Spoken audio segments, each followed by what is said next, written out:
Prenez soin de vous avec le groupe Vive et votre programme La Santé d'abord. Groupe Vive, entrepreneur du mieux vivre. Bonjour à tous, soyez les bienvenus sur le plateau de La Santé d'abord, l'émission qui préfère prévenir plutôt que guérir. Alors ça y est, c'est la rentrée, nos enfants s'apprêtent à retrouver les bancs de l'école, dans la joie et la bonne humeur ou pas. Alors comment les aider à reprendre le rythme un peu rigide de la vie scolaire? Eh bien on en parle aujourd'hui sur le plateau de La Santé d'abord.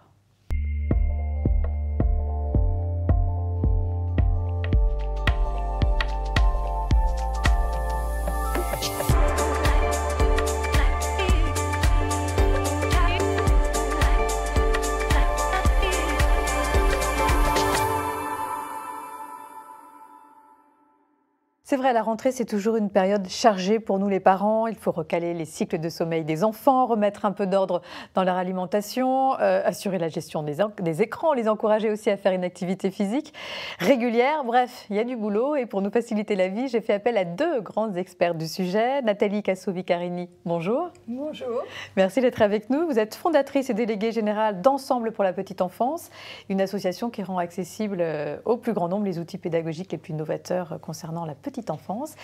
Marie-Claude Bossière, bonjour. Bonjour. Merci d'être là également. Vous êtes pédopsychiatre, auteur du livre Le bébé au temps du numérique aux éditions Hermann et membre du collectif Cause, collectif surexposition écran. Nous allons effectivement parler des écrans pas mal dans cette émission. Alors comment les Français gèrent-ils la rentrée de leurs enfants? Quels sont leurs secrets pour une rentrée réussie? C'est un reportage de Marine Kijek.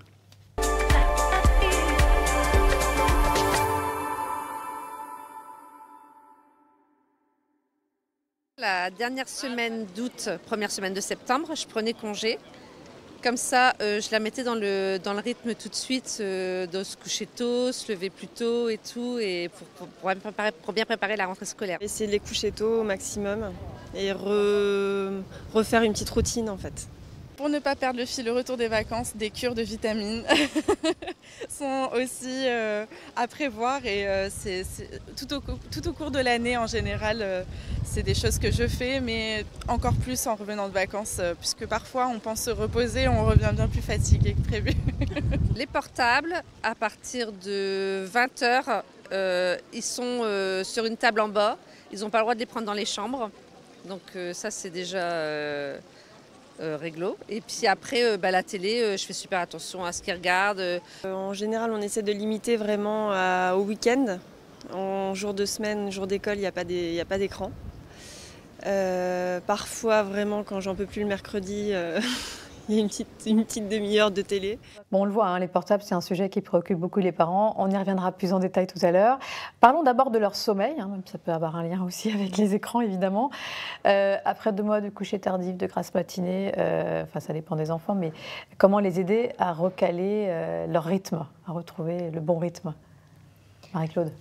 Alors, je pense qu'effectivement, c'est quelque chose qui doit se faire progressivement, mais de façon tranquille. Peut-être aussi en recalant le rythme de tout le monde, de toute la famille en même temps.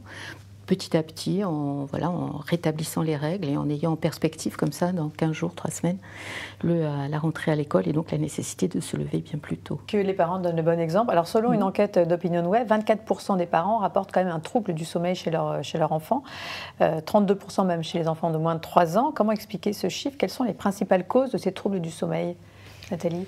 Alors probablement le stress ambiant. Le stress des parents en particulier, des injonctions, une période sensible chez l'enfant, ça génère toujours des questionnements.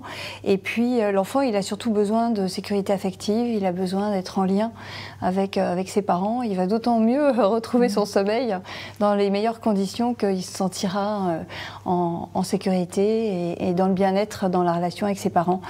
Donc les entourer effectivement, ne pas être stressés nous-mêmes. Et puis peut-être rappeler que le développement de l'enfant, ça n'est pas une période si facile que ça pour les enfants qui traversent des étapes de développement avec des angoisses et il faut être un peu attentif, attentionné, essayer de comprendre pourquoi ils ont peur du monstre, pourquoi, voilà, il y a des tas de troubles du sommeil qui sont totalement naturels dans le développement mais qu'il faut accompagner quand on est parent, tranquillement. Et pas forcément s'inquiéter outre mesure. Alors parlons des adolescents. Une récente étude a montré que la moitié d'entre eux souffrent d'un déficit de sommeil équivalent à une nuit manquée par par semaine. Alors il y a le rôle des écrans, bien sûr, mais il y a aussi le rôle des hormones sexuelles qui à cet âge peuvent interagir avec le rythme veille-sommeil et les mettre en jet lag. Donc on fait quoi dans ces cas-là? Parce que surtout quand ils commencent les cours très souvent à 8 heures. Oui, c'est ça. Alors il y a des tas de personnes maintenant, y compris à l'Éducation nationale ou des gens qui travaillent sur le sommeil, qui disent, et il y a certains pays d'ailleurs où ça a été expérimenté, c'est-à-dire de décaler l'heure du premier cours le matin, à 8 heures, au niveau plutôt du 9 heures. collège et du lycée, parce qu'effectivement l'hormone du sommeil est sécrétée de façon plus tardive que chez les enfants, la mélatonine, avec un grand remaniement au niveau cérébral. Donc c'est normal si nos ados n'arrivent pas à aller se coucher et s'ils se lèvent tard. Absolument, il faudrait qu'on les laisse se coucher un peu plus tard, mais qu'on les laisse aussi du coup se lever un peu plus tard. Quand est-ce que ça va changer ça au niveau de l'Éducation nationale? C'est très compliqué parce qu'il faut modifier les horaires des enseignants, les horaires des parents. Qui eux se lèvent plus tôt, parce qu'ils ont un pic de mélatonine plus tôt. Et de tous les ramassages scolaires, en fait, c'est très compliqué finalement à organiser. D'accord. Quels sont les effets principaux du manque de sommeil chez nos enfants et chez nos ados? L'irritabilité, des compétences sociales qui ne sont pas exercées dans les meilleures conditions, alors qu'on sait qu'elles sont le socle du développement global. Et puis du stress généré. On sait que l'hormone le cortisol, qui est l'hormone du stress, envahit le cerveau et va empêcher l'enfant d'entrer dans les apprentissages. Il va fuir, il va attaquer ou il va se figer son cerveau. Donc ça va pas être aidant. Et puis bon, il y a la mémorisation. La mémorisation, voilà, le cortex orbitofrontal qui est l'organe qui va mémoriser, pouvoir prendre du recul, va pas être bien connecté avec le cerveau des émotions, donc il va avoir plus de mal à maîtriser ses émotions, il va avoir plus facilement des accès de colère, etc. D'où l'importance de respecter un bon sommeil. Avec une répercussion aussi sur l'alimentation. On s'est rendu compte que les enfants qui manquaient de sommeil, en fait, ont une façon de se nourrir qui est différente. Et puis aussi sur l'hormone de croissance, puisque l'hormone de croissance est sécrétée pendant le sommeil, pendant certaines phases de sommeil. Et si le sommeil est perturbé, eh bien, c'est les heures. On parle des heures avant minuit souvent qui seraient plus réparatrices. C'est plutôt le sommeil profond, et donc effectivement, il peut y avoir une répercussion si vraiment les troubles du sommeil sont importants sur la croissance. Alors, vous parliez tout à l'heure d'alimentation, ça tombe bien, je voulais vous poser une question concernant ce fameux petit déjeuner, c'est le débat éternel. Faut-il les forcer à en prendre un s'ils n'ont pas faim? C'est vrai que quand ils partent le ventre vide, on est toujours un petit peu angoissé en se disant comment va-t-il faire, comment va-t-il tenir? Alors c'est difficile de forcer un enfant à manger, mais en tous les cas, il faudrait effectivement que depuis la petite enfance, les habitudes soient prises, parce que c'est souvent depuis la petite enfance. Effectivement, il n'y a pas trop de choses sucrées. La plupart des enfants mangent un petit verre de jus de fruits hyper concentré et puis une brioche sucrée, c'est une catastrophe. C'est-à-dire qu'à 11h, là, on a... Là, il y a une baisse de forme. Forcément, il y a une baisse de la glycémie. Donc, petit déjeuner protéiné, salé, comme les anglo-saxons, du jambon, du fromage. Comme ils veulent. Oui, en tout cas, le moins de sucre possible, parce que ça active le cerveau, ça active le circuit de la récompense dans le cerveau, comme les écrans. Et c'est un toxique du quotidien comme un autre. Donc, mais qui peut nuire à leur performance intellectuelle. Ça donne l'illusion d'avoir de l'énergie au début. Mais 2 heures après, il n'y a plus personne. Et puis qui pensent bien sûr à s'hydrater, ça c'est très important aussi, parce qu'ils ne boivent pas assez le matin. Le petit verre de lait, ça ne suffira pas.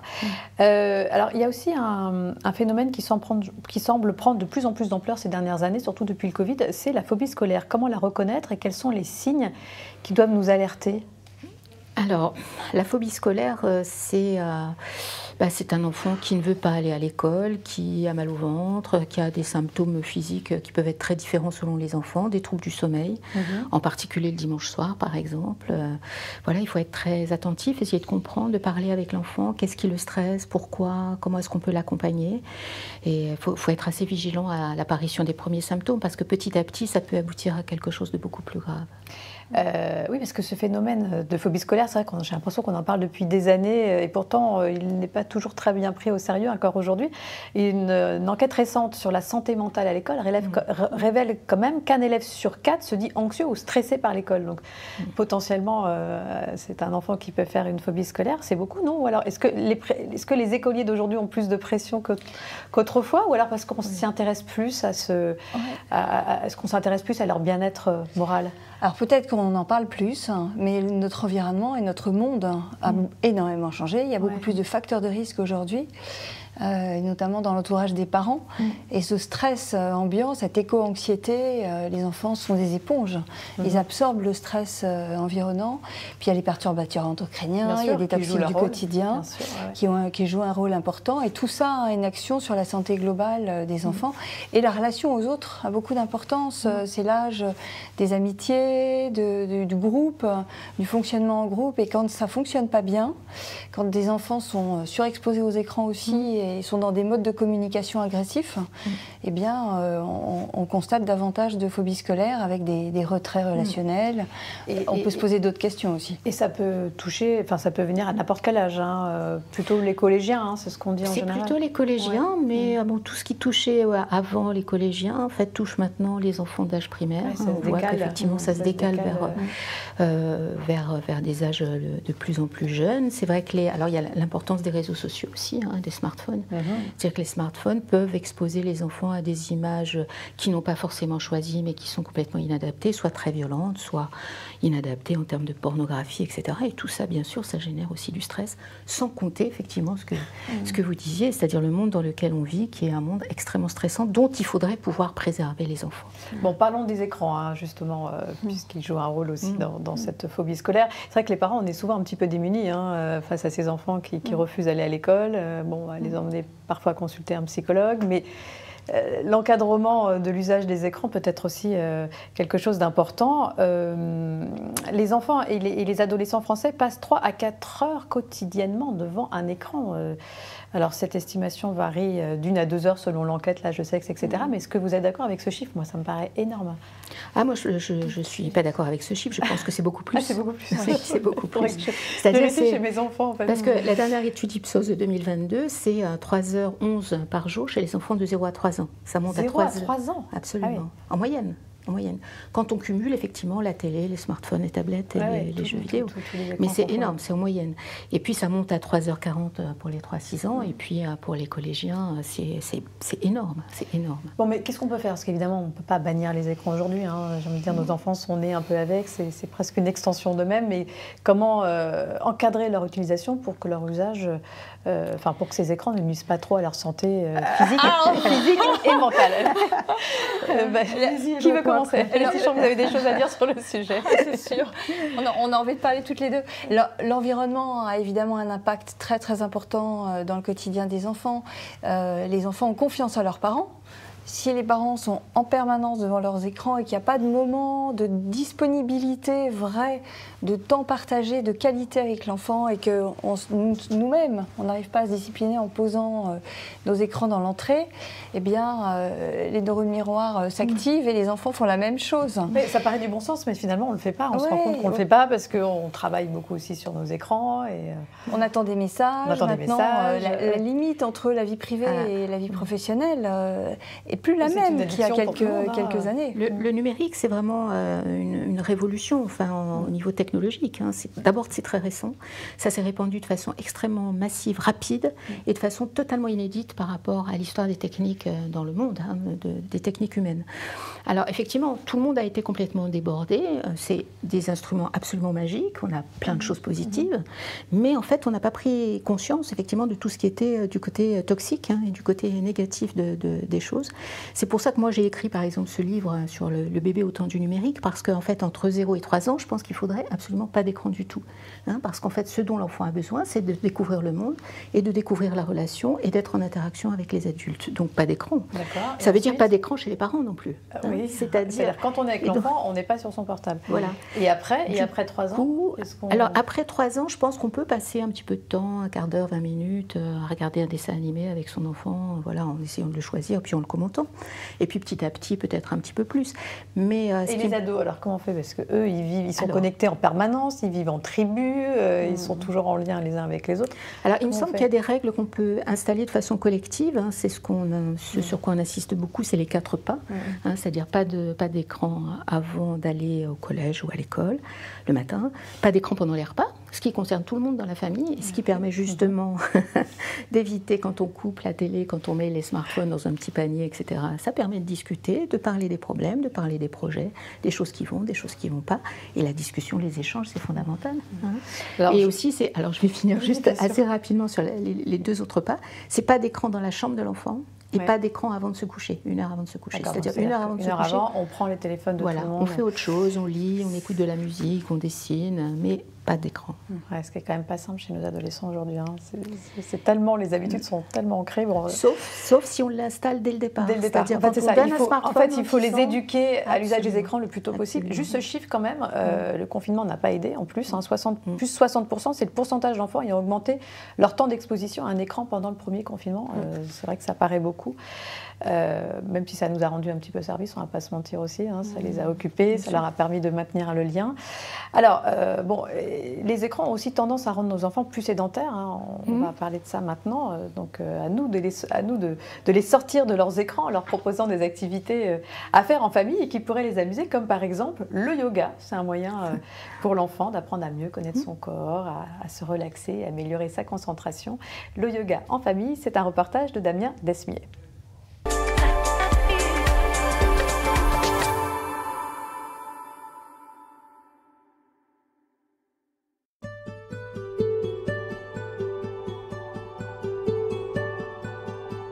Le yoga est une discipline complémentaire pour les enfants des autres sports pratiqués habituellement parce que ça leur permet d'être dans une petite bulle d'oxygène, d'apprendre à mieux gérer leurs émotions. Plus on commence jeune le yoga, plus ça permet de donner aux enfants des bonnes habitudes pour grandir serein. Et on pousse tous les nuages. Et comme on a poussé tous les nuages, on peut attraper les étoiles. Fais un gros bisou à maman. Allez, allez. Ça va, Henri ? C'est une activité justement accessible à tous les enfants. Je travaille avec beaucoup d'enfants qui ont des besoins spécifiques, qui ont des troubles autistiques, qui ont des troubles alimentaires. Et en fait, ça les aide à grandir avec justement une meilleure conscience corporelle et mentale de leurs capacités. Inspire par le nez, tu gonfles. Expire, tu relâches. Génial, bravo, top. On expire, on descend. Ça apprend justement aux enfants à gérer leurs émotions au niveau mental, canaliser leur respiration, à avoir une meilleure conscience corporelle, à s'apaiser et à justement se concentrer. Quand je fais du yoga, ça m'aide à me relaxer pour m'endormir. Les enfants ont commencé à partir de 2 ans à faire du yoga avec Marie-Caroline. Ce que ça m'apporte, c'est de partager déjà un moment avec eux. Et après, ce que j'adore, c'est que l'ambiance de la maison est hyper apaisée et tout le monde redevient très calme et très doux. Namasté. Namasté. J'adore leur sourire là, après leur séance de yoga. C'est vrai que ça fait envie. C'est une bonne idée, ça. Hein. Alors, il y a d'autres activités physiques, évidemment, qu'on peut leur proposer hein, si on n'aime pas le yoga, mais on ne le répétera jamais assez. C'est important de bouger au quotidien et dès le plus jeune âge. Là encore, il faut éduquer l'enfant à être en mouvement, à sortir, à avoir un peu de verre. Parce que Nathalie, vous me le disiez, les enfants ne voient pas assez de verre souvent. Exactement. Pas assez de nature. Oui, on parle du syndrome de manque de nature. Et ça, dès la toute petite enfance, malheureusement, il y a encore beaucoup de bébés qui sont dans des micro-crèches ou des systèmes d'accueil à l'intérieur, hein, entre 4 murs. Les professionnels ne sortent pas de la semaine. Et à peu près 4 enfants sur 10 qui ne voient pas l'extérieur de la semaine. Pour peu qu'ils soient devant les écrans le week-end, il y a une répercussion sur la qualité de la vision. Il y a de plus en plus de bébés myopes qui naissent aujourd'hui. Et le bébé, il apprend par ses 5 sens. Il a besoin de toucher, sentir, voir, écouter. Et c'est comme ces 5 sens qui sont les voies d'entrée de la connaissance. C'est comme ça que les connexions neuronales se font, que les circuits cérébraux se mettent en place et que les consolidations se font. Emmener le plus possible dans la nature, dans les parcs, dans les bois, etc. Et puis les emmener faire du sport aussi, hein, parce que le sport va avoir beaucoup de conséquences positives pour l'enfant, aussi bien physique que psychologique. La motricité libre est extrêmement importante dans le développement global. Oui, c'est ça, le jeu libre en extérieur, même sans faire forcément une activité physique, ce qui n'est pas forcément à la portée de tout le monde, mais simplement en sortant, même en allant à la boulangerie, on saute sur les trottoirs, on saute par-dessus les trous, on fait des jeux dans des parcs aussi qui sont accessibles à tout le monde. C'est assez facile enfin, c'est assez accessible en tous les cas. Alors, de proposer de il y a quand même une information qui peut inquiéter un petit peu, c'est 1 fille sur 2 abandonne le sport à la puberté. D'après une enquête de l'Observatoire national de l'activité physique et de la sédentarité, comment on l'explique ça? Quelles sont les causes? Je pense que les filles ont une image du corps qui est de toute façon, l'adolescence en général, c'est une période très compliquée par rapport à l'image du corps. Donc ce corps qui se transforme, qui a des formes qu'on ne reconnaît plus, c'est très difficile de le mettre en mouvement. Et donc il peut y avoir comme ça une tentative de retrait à domicile, pour faire disparaître un peu cette vision ou cette motricité qui est difficile à se réapproprier.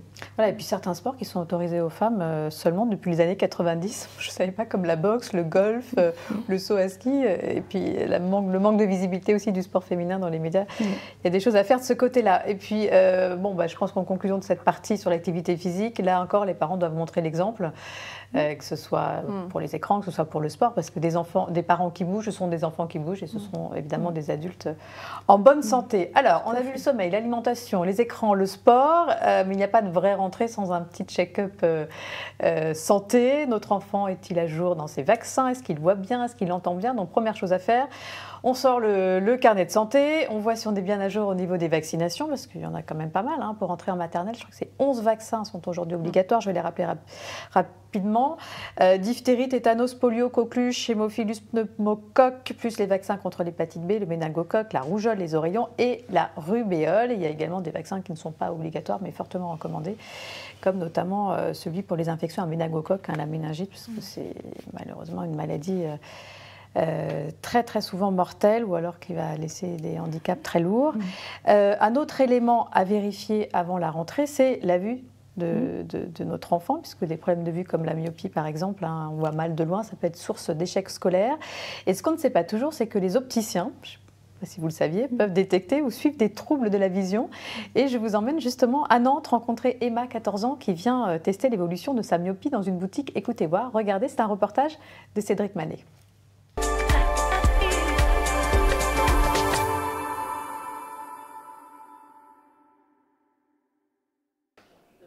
Emma, 14 ans, est myope depuis 4 ans. Ça fatigue les yeux, ça donne mal à la tête.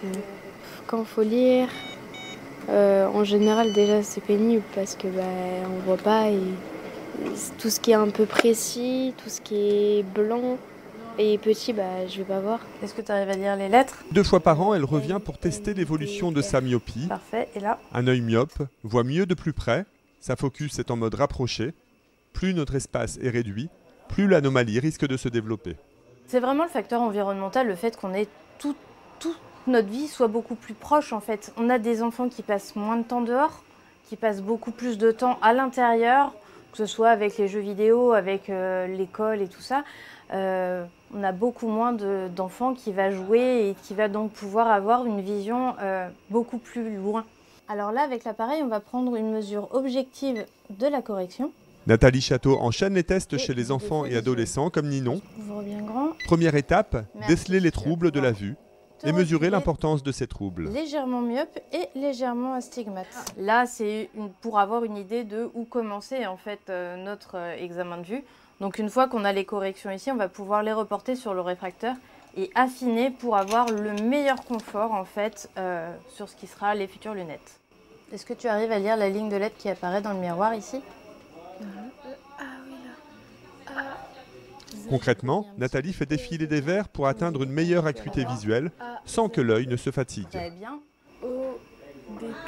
Selon une étude du CHU de Poitiers, en France, un enfant sur 5 est myope et cela aura un impact important puisque plus de la moitié d'entre eux devra porter des verres correcteurs toute leur vie. Alors c'est vrai que certains spécialistes s'inquiètent aujourd'hui de la progression de la myopie qui pourrait concerner plus de la moitié de la population mondiale en 2050 et en particulier les jeunes. L'usage des écrans qui mobilise beaucoup la vision de près pourrait expliquer cette épidémie de myopie. Puis le fait aussi, vous nous le disiez tout à l'heure, que les enfants ne sortent pas assez à l'extérieur. Oui, je ne sais pas si vous vous souvenez de cette consigne pendant le confinement qui était de regarder pendant 20 secondes à 20 mètres toutes les 20 minutes. C'est justement cette question de l'accommodation, c'est-à-dire de faire aller sa vision de près à loin. Effectivement, quand on est tout le temps sur les écrans, on n'a pas cette capacité de modifier la vision de près de loin. Alors, on conseillerait aussi un petit tour chez le dentiste, évidemment. Ça, c'est tous les 2 ans. À partir de 2 ans, on vérifie également qu'il entend bien, parce que ça peut être aussi source de problèmes scolaires ou d'isolement social aussi. Et là encore, il y a des bilans de dépistage gratuits qui peuvent être proposés par des audioprothésistes dans des centres comme Écoutez Voir. Et puis, pendant que vous y êtes, n'oubliez pas aussi de demander à votre médecin le fameux certificat médical qui va lui permettre de faire des activités extrascolaires. Et en conclusion, j'ai envie de vous demander comment arriver à maintenir un bon équilibre général pour nos enfants, voilà, entre la vie scolaire, la vie familiale, la vie amicale. Je dirais que c'est comme une balance.